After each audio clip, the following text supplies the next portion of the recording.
Do you believe in forgiving or forgetting? I walked into the church with a sense of calm I was trying desperately to hold on to, but the second I saw the arrangement, the way the family had positioned themselves, and the looks on everyone's faces, I realized that calm was going to be the hardest thing to maintain all day, because it was painfully clear that my presence was not just unwanted, it was considered inconvenient, and from the very beginning. It seemed like everyone had already decided that my role in this day, which should have been mine as much as anyone else's, was going to be minimized and dismissed in favor of someone who had stepped into my life years ago, someone who had never truly earned the title of father in my daughter's eyes. Yet somehow the family had decided he deserved the spotlight more than I did. The ceremony began, and every word, every gesture, and every glance felt like it was orchestrated to remind me that I was standing on the outside of my own daughter's celebration. That my relationship with her had been publicly downgraded in favor of the stepfather who had come in quietly, without confrontation, and now appeared to have the full endorsement of everyone around us, while I was left to sit quietly in the back row, trying to remind myself that my presence alone mattered, even if no one else seemed to think so.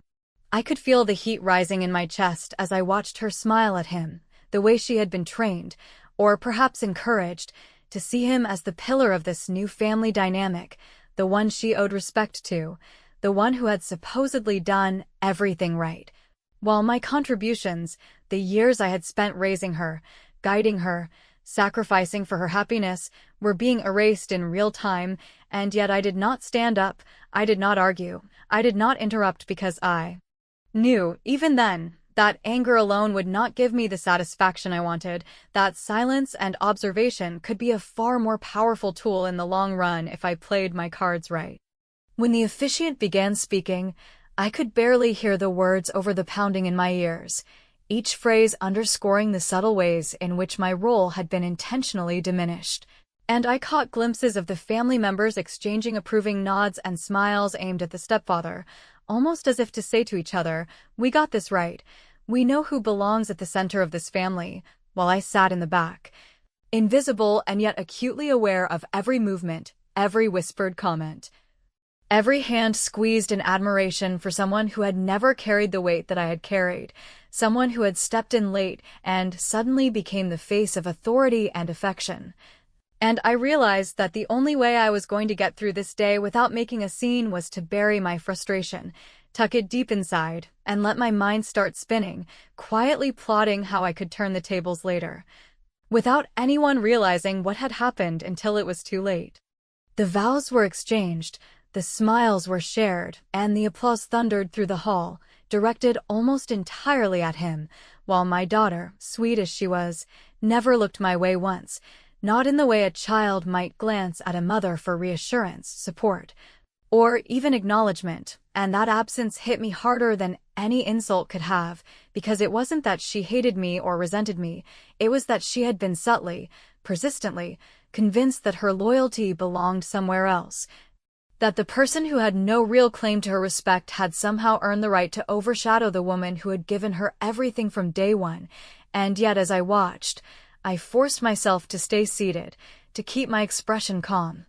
and to remind myself that the seeds of the revenge I was already beginning to plan would be far more satisfying than any argument, confrontation, or tearful outburst I could have indulged in at that moment.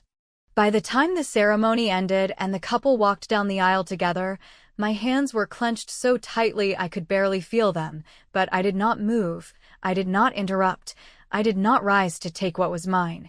Because I knew instinctively that this was not the day for raw emotion, that this was a day for gathering information, observing patterns, and letting the family feel invincible while I quietly noted every opportunity, every misstep, every moment that could be used to remind them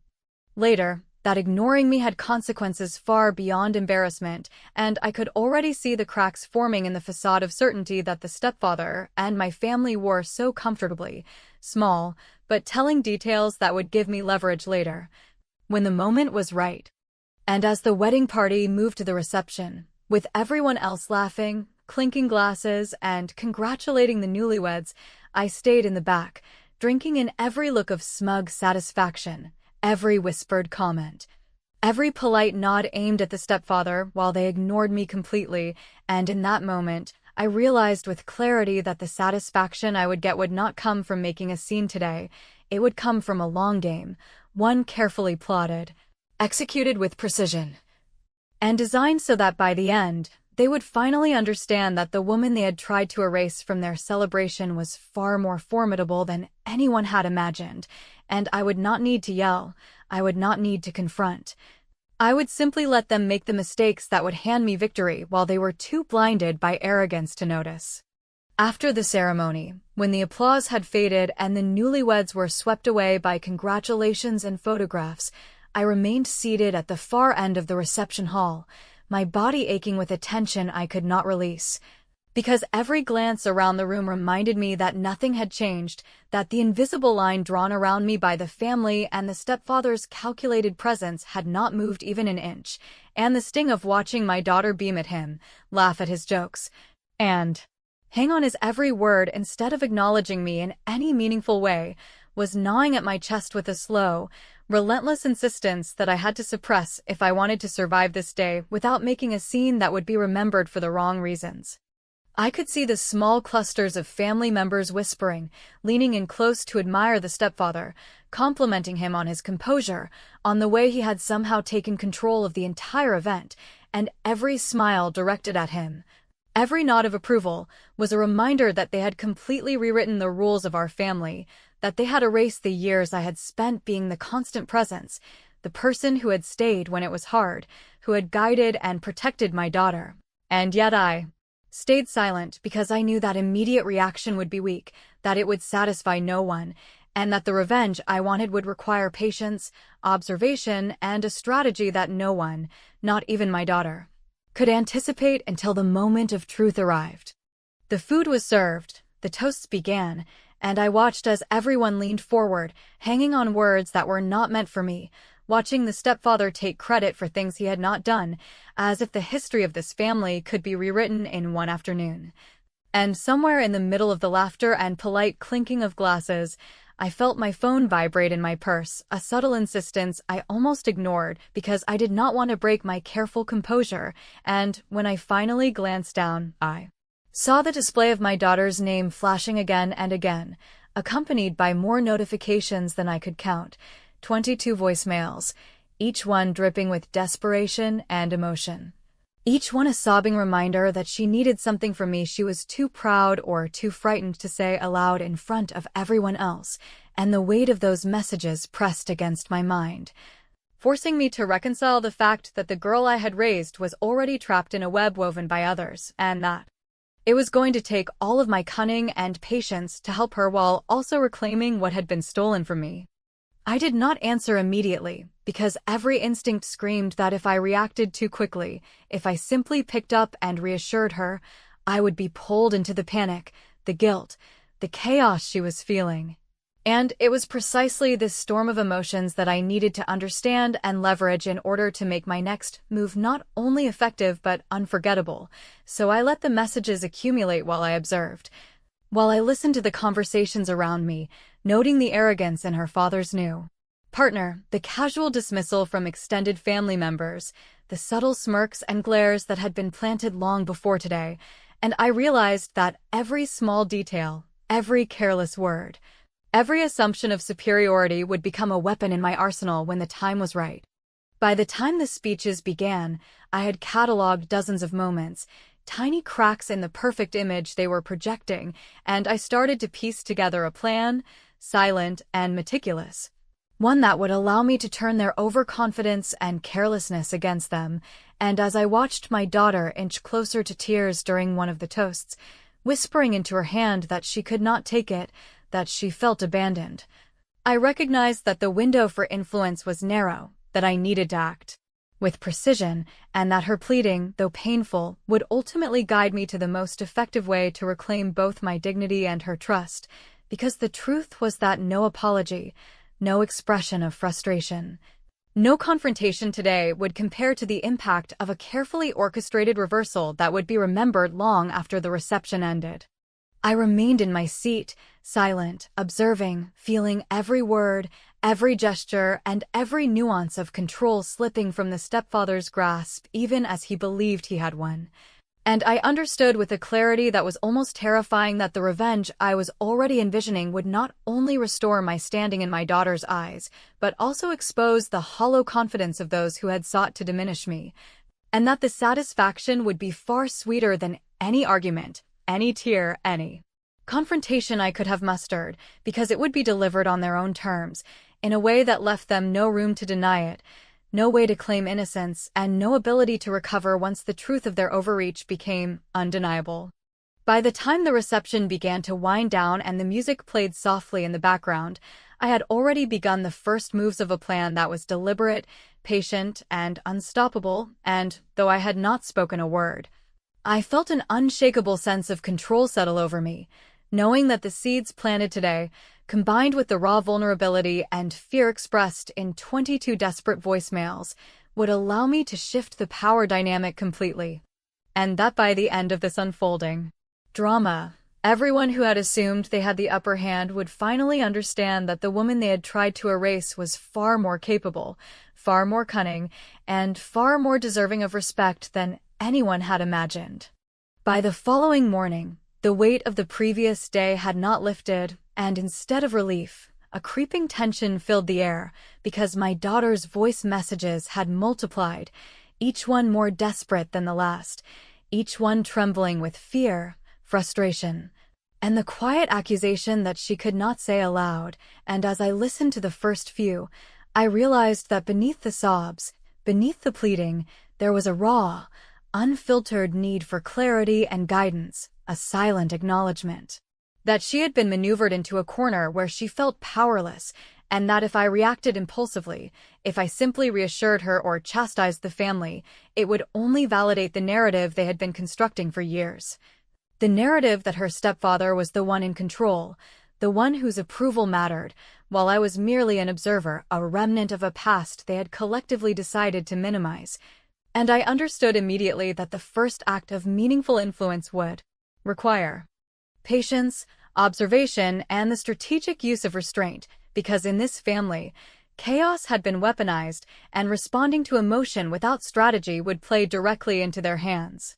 I sat at the kitchen table with my coffee cooling untouched in front of me, scrolling through the 22 voicemails, noting the patterns in her words, the shifts in tone, the way she alternated between guilt and fear.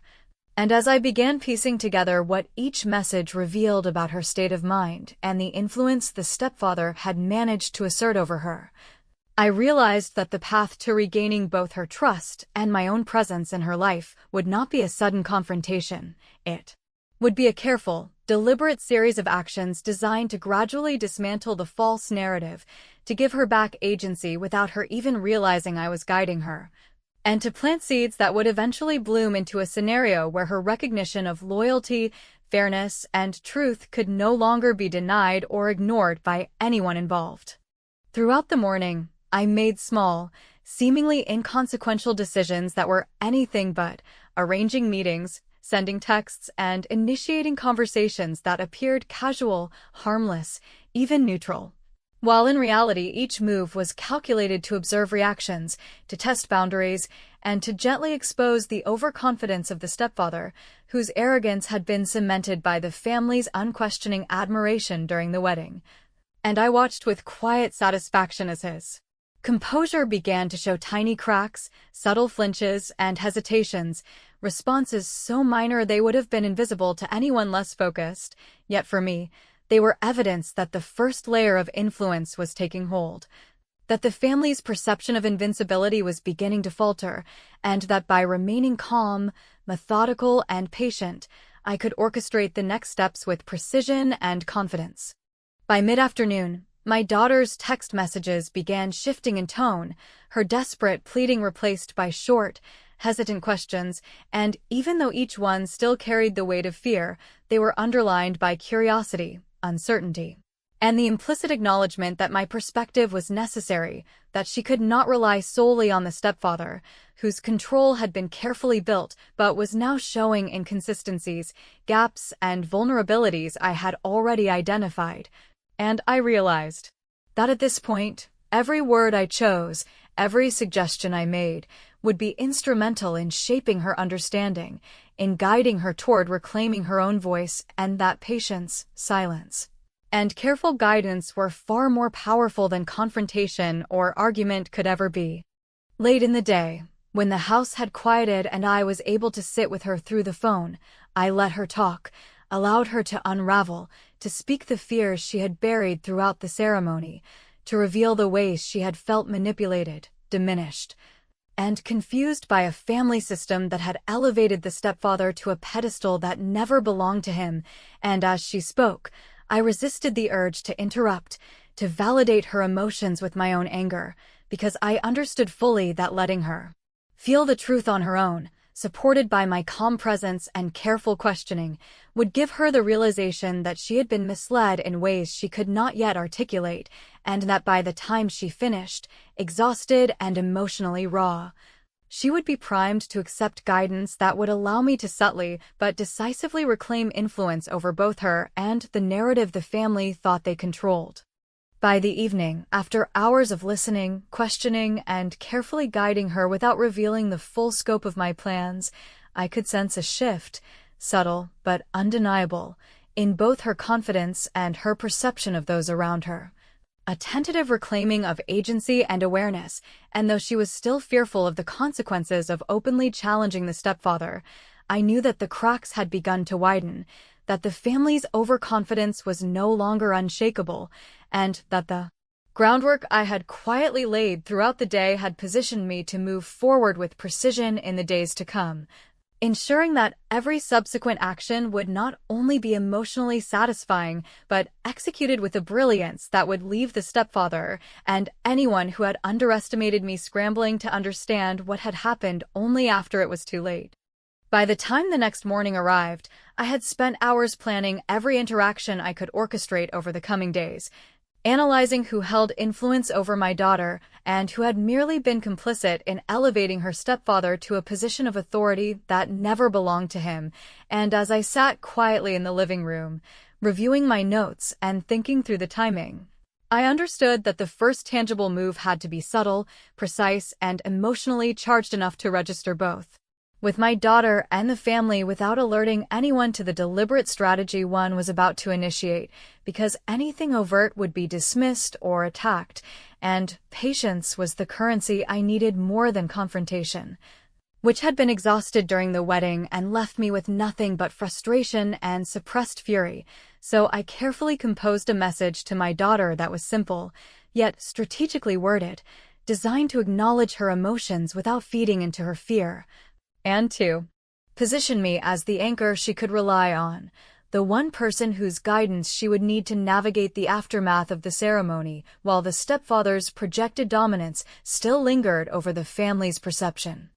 I included in the message a question about her feelings, framing it as curiosity rather than correction, which allowed her to reflect openly, and I followed it with an offer to meet in private the next day, under the guise of casual coffee and conversation. But in reality, the meeting was an opportunity to observe her responses to me, to gauge the subtle cracks in her trust toward the stepfather, and to begin a gradual process of reinforcing her confidence while quietly undermining the aura of control that he had maintained with the family, which was not an easy task because his influence was layered, reinforced by years of subtle manipulation, casual charm, and the perception of reliability, all of which had been accepted without question. And I knew that to dismantle it, I had to work through my daughter first, guiding her to recognize the inconsistencies, the overstatements, and the moments where he had been careless, because only when she was aware and aligned with me could the reversal of power begin to feel natural, inevitable, and irreversible. By late afternoon, when she arrived, hesitant yet determined, I immediately sensed the tension between the fear of confrontation and the desire to reclaim her own voice, and I allowed her to speak first, listening intently as she recounted moments from the wedding, each story filled with emotion and underlying regret that she had not stood up for herself or for me. And as she spoke, I asked carefully considered questions that prompted her to notice patterns, to connect dots that she had previously ignored, and to begin questioning the stepfather's role in shaping the family narrative without explicitly challenging him. Because I knew that revelation would have more impact if it originated from her own perspective rather than being imposed by me, which would have triggered defensiveness and possibly fear of reprisal from the family. I also gently reminded her of instances where I had always been present, where I had supported her through challenges, and how my guidance had consistently been rooted in truth rather than perception,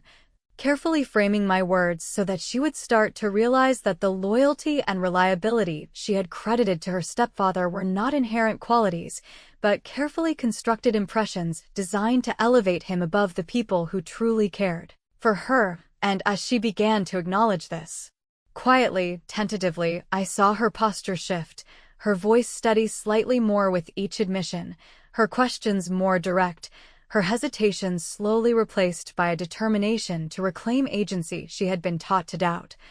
And I knew in that moment that the groundwork laid in the previous episode was finally bearing fruit, because her awareness, once fully activated, would allow the first act of tangible, emotionally satisfying reversal to take shape.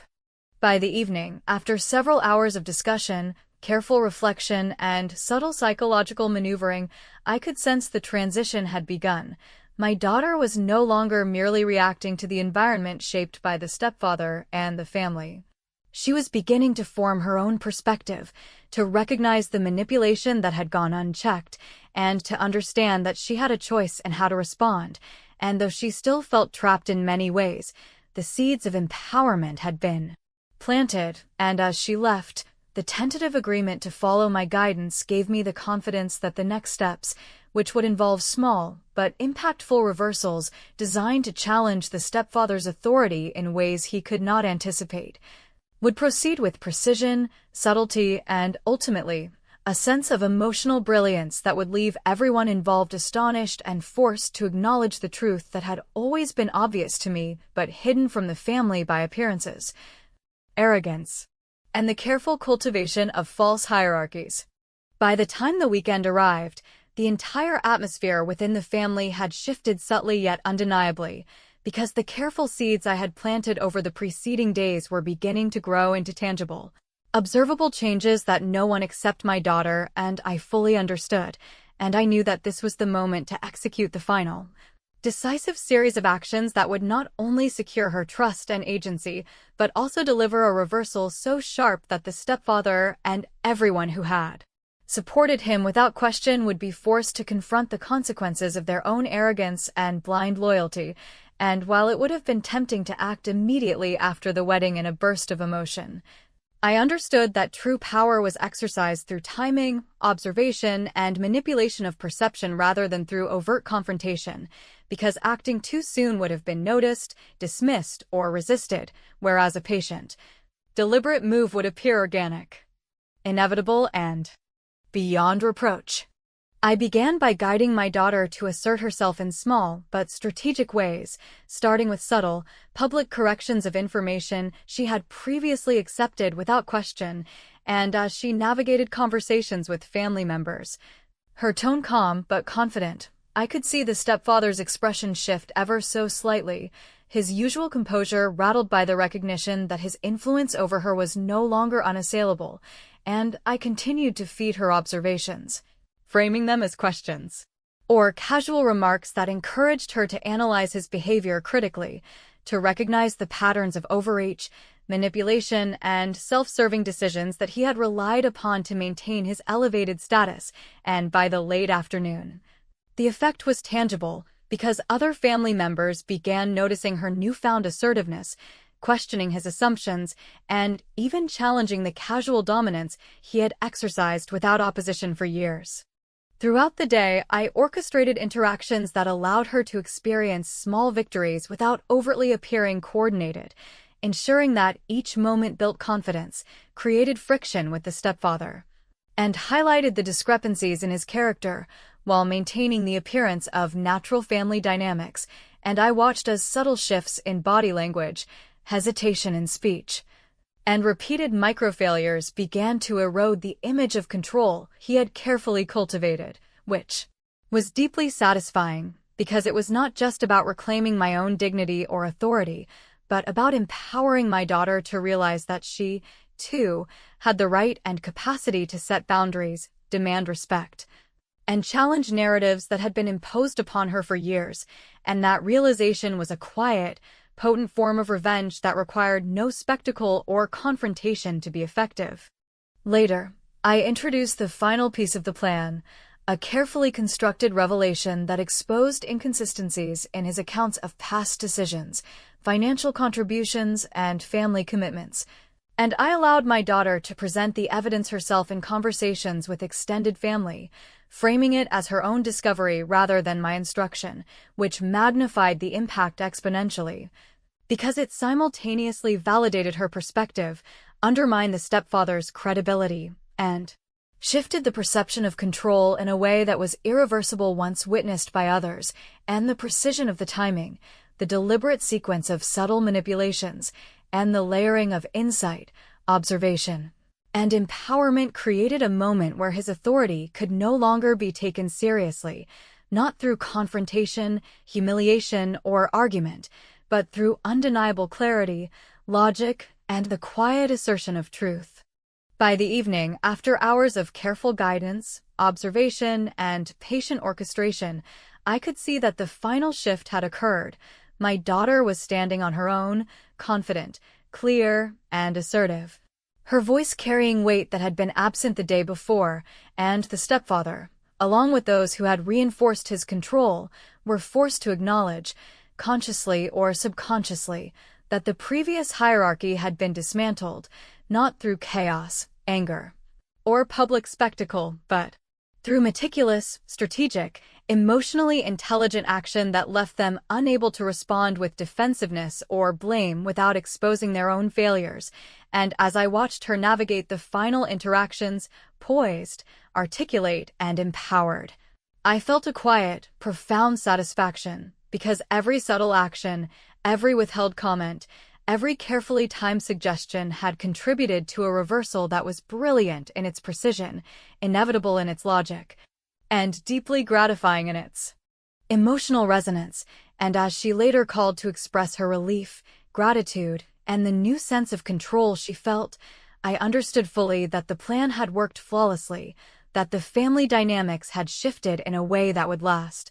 and that the stepfather's inflated sense of authority had been dismantled not through confrontation, but through intelligence, patience, and an unwavering commitment to ensuring that truth, agency, and justice quietly prevailed in the most effective, emotionally satisfying way possible.